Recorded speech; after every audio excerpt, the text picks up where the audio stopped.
moom bi ñu demee ba ne sélection mooy day seet jël ñi nga xamante ne ñoom ñooy les meilleurs jàpp na ni ñii mu jël nii war nañ ko mën a jox satisfaction comme ni mu ko defee woon ba muy dem fële nga xamante ne mooy Égypte ci Coupe d'Afrique bi. ndax liste bi satisfaire na la bu ñu gisee absence Saliou Ciss absence bu Keita Baldé bon bu wax ne ñoom ñaar seen cas yi c'est différent ah c'est différent Saliou Ciss amul club Keita Baldé moom suspension la Saliou Ciss nag coach bi moom moo ko wax pour respect par rapport ak certains joueurs ak ñi nga xamante ne jotoon nañ vivre pareille situation mun nañ jàpp Lamine Gassama en 2019 amuloon club et pourtant il était le meilleur latéral droit de l'équipe nationale du Sénégal woowu ko Saliou Ciss aussi woowu ko parce que amul club et tax suy dem ba yónnee convocation sax ci ban institution la koy jox wax na ko jàpp nañu loolu moo teree ñëw Saliou Ciss Keita Baldé Keita c'est différent dafa am ay problème ak club am foofu nga xamante ni moom mooy mbirum ay stimulant ak affaire yooyu noonu la lu ñu mën a jàngat daal mooy comme il a fait une sélection éventuellement il a pris les meilleurs. d'accord mais liste bi est-ce que satisfaire na la par rapport ak 18 nouveaux jeunes yi nga xamante ni ñëw nañ pour la première fois peut-être ñuy participer ci coupe du monde. bon ndax satisfaire na ma c'est trop dire que ni satisfaire na ma ou satisfaire parce que c'est pas moi le sélectionneur moom mooy sélectionneur bi lu ñu mën a jàpp rek mooy li nga xamante ni bii nii jël na leen nañ jàpp ni ñooñu éventuellement dinañ ko jox li nga xamante ne moom mooy résultat yu positif. d'accord si kaw Sadio Mané ñu gis ne moom it yëfam wóoragul parce que ñu ngi si ay examen par rapport ak li nga xamante moo di daal di koy xoolaat ci médecin yooyu ndax nga yaakaar premier match bi dina jouer. non ni ko si waxee premier match bi Sadio Mané du jouer waaw parce que nee na 10 jours lañ am pour xool état de santé am te soo seetee 10 jours ak léegi nii mooy ci la Sénégal du jouer premier match am li ñuy xalaat kañ mooy deuxième wala troisième match bi et ni mu waxee tamit nee na suñ demee ba le jour si dina xool naka la ñuy def ba ndax dañuy remplacer Sadio Mané ou pas mais njàngat bi ñu mën a def tey en l'instant T suñ sukkandikoo ni coach bi ni mu waxee mooy Sadio Mané gëmoon ne football premier match bi et man damay gën a tàllal sa gëmoon sax gën a football deux premiers match yi ndaxte coach bi pourquoi ma am sañ-sañu wax loolu dafa jël exemple ci Ismaïla Sarr et gisoon nañu Ismaïla Sarr moom itam ban moment la ñëwee woon ci Coupe d'Afrique bi en 2022. absence Sadio Mané quel impact sur lui. bon c'est le leader technique de cette équipe. surtout premier match bi dafa nekk match bu am solo Pays-Bas ku ne xam na ne en 2010 finaliste coupe du monde. non su dul sax ak Pays-Bas sax ci coupe du monde bi dans sa globalité tey Sadio Mané équipe bu mu dem ci Afrique des football équipe bu mu dem ci monde bi di nga jéem a xool nan ngay def mais di nga ko football loo par force kon loolu mooy wane ni Sadio Mané dimension mondiale la am leneen li nga xamante ne bii nii mun nañ koo wax mooy d'office Sadio c'est le leader technique de cette équipe, c'est lui qui tire les autres vers le sommet. On l'a vu lors des derniers matchs de l'équipe nationale du Sénégal, que ce soit les qualifications à la Coupe du Monde face à l'Égypte, la finale face à l'Égypte lors de la dernière Coupe du Monde. Ça prouve encore une fois la dimension de ce joueur. Et n'oublions pas aussi, c'est le ballon d'or africain et deuxième ballon d'or France Football. C'est sûr et c'est certain qu'il va considérablement manquer à l'équipe nationale du Sénégal. Mais restons confiants, comme nous Aliou Cissé a dit. Le football, ce n'est pas une seule personne, mais bien que cette personne peut donner énormément de satisfaction, c'est un collectif. Les autres, pour moi, ils feront le travail. D'accord. À défaut de Sadio Mané, ñu ngi wax Iliman Ndiaye moom tamit daanaka ñu si bëri ñu koy lam-lam par rapport ak remplaçant Sadio. Non, dañuy spéculer rek parce que Iliman Ndiaye aussi defagul loo xamante ne extraordinaire la en équipe nationale. Il peut le faire avec son club, mais defagu ko avec l'équipe nationale du Sénégal. Vous savez, équipe nationale du Sénégal, équipe nationale c'est autre chose dafa am yeneen réalité lu ñu koy ñaanal dans un premier temps mooy une très bonne adaptation mu dugg si ak jàmm résultat yi nga xamante ne bi am nañ ko yaakaar ci moom mu di ko def ak club ba mu def ko avec l'équipe nationale ce qui est fort possible pour man loolu moom mooy njàngat gu njëkk gi mais bëgg a jël kenn koo xamante ne bii nii defagul ay performance en équipe nationale bëgg ne mun na remplacer Sadio Mané c'est mettre une pression supplémentaire aux jeunes alors que ni du loo xamante ne bii ni moom soxla na ko wala équipe nationale bi soxla na ko li ma doon jàpp kañ mooy ku ci ne ci ñoom muy les 11 qui vont jouer parce que li may wax rek mooy le premier match moom Sadio Mané di ko jouer les 11 qui vont jouer suñu sukkandikoo ni ko ci waxee les 11 qui vont jouer jàpp ni ku ci nekk Sadio Mané nga ku ci nekk Pathé Ciss nga ku ci nekk Kalidou Koulibaly nga ku ci nekk anyway Idrissa Gana Gueye nga ñu àndandoo defandoo parce que c'est le collectif à la limite qui gagne.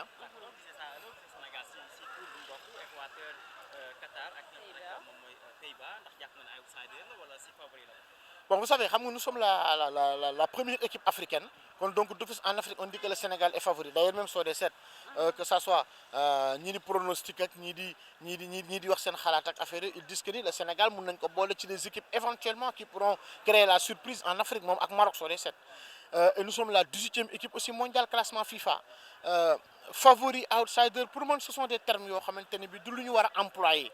Parce que le football n'est pas une science exacte. Le football est une réalité. De 1 plus 1 égale 2. Cameroun a gagné Argentine en 1990 match de poule. Fait que Argentine est champion du monde en 86. Kenya Karkon. Le Sénégal a gagné France en 2002. France n'est que champion du monde. Kenya Karkon. Ainsi de suite, ainsi de suite, ainsi de suite, ainsi de suite. Match par match. Hollande, dolem bokut ak dole Qatar. Qatar dolem bokut ak dole Équateur. Et je vous rappelle juste que la dernière Coupe du Monde 2018, nous avons gagné Pologne. Yaakaaroon nañ dañuy jël paie ci groupe bi mais gis nga dañoo toog par avertissement moo tax daal du loo xamante ne bii nii war nañ koo mun a wax ne ndax outsider kii nañ jël match après match parce que football ak Pays-Bas du yomb mais yéen a ngi wax Pays-Bas mais deuxième match bi mooy gën a jafe parce que nous jouons avec le pays organisateur muy le Qatar loolu du nekk match bu facile.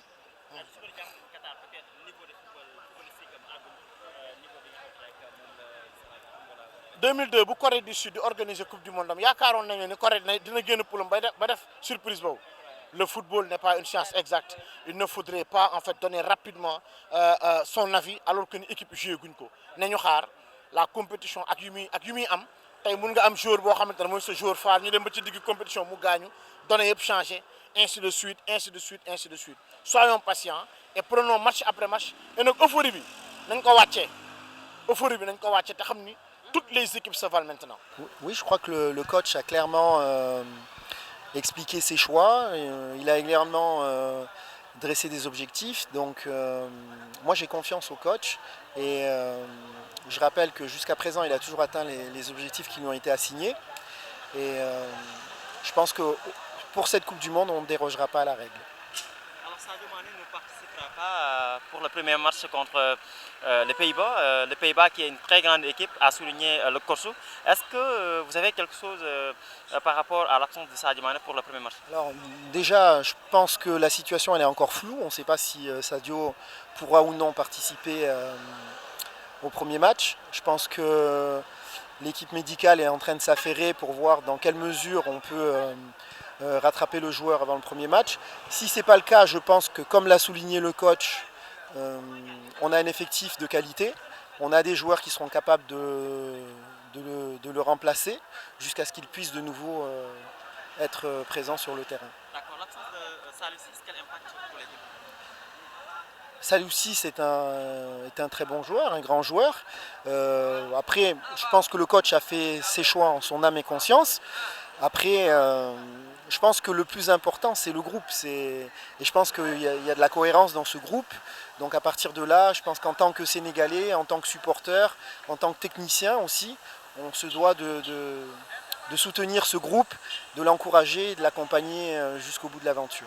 D'accord, rappelez-nous le nom et la Demba Mbaye, sélectionneur des U23. Mais coach, une question là, les joueurs jouaient juste à pareil moment. Pensez-vous que peut-être pas il y aurait une lassitude un peu, par exemple, à l'entame de la Coupe du Monde? Alors, la question du calendrier. C'est une question tout à fait pertinente, mais après le fait qu'on ait attribué la Coupe du Monde au Qatar, obligé, je pense, la FIFA à un réajustement au niveau calendaire. Et ce réajustement fait que effectivement cette Coupe du Monde se déroule en hiver, donc sur cette zone géographique, parce que c'est le seul moment où on pouvait permettre aux joueurs de vraiment donner la pleine mesure de leurs moyens. Je pense que si on l'avait fait en été, comme c'était le cas précédemment, ça aurait été une Coupe du Monde qui aurait eu un impact physique très lourd pour les joueurs et qui aurait pu causer beaucoup de blessures et beaucoup d'autres problèmes. Une dernière question. Dans le groupe A, par exemple, où le Sénégal fait figure peut-être entre favoris ou outsider, bon, comment voyez-vous un peu par rapport au Sénégal face à ses adversaires? Mais le Sénégal est une grande équipe, c'est une grande nation du football. Je rappelle qu'on est 18e mondial dans le classement FIFA. Donc ça veut dire que nous sommes à minima des outsiders et au mieux des favoris. Donc et aujourd'hui, le coach l'a bien dit dans son discours, il se montrera ambitieux sur cette Coupe du Monde. Le premier objectif, c'est de passer le premier tour et ensuite d'aller le plus loin possible. Et je pense qu'on a un groupe qui commence à être expérimenté. Moi, je garde en tête qu'on est quand même champion d'Afrique et je pense que nous défendrons notre statut avec le maximum d'engagement.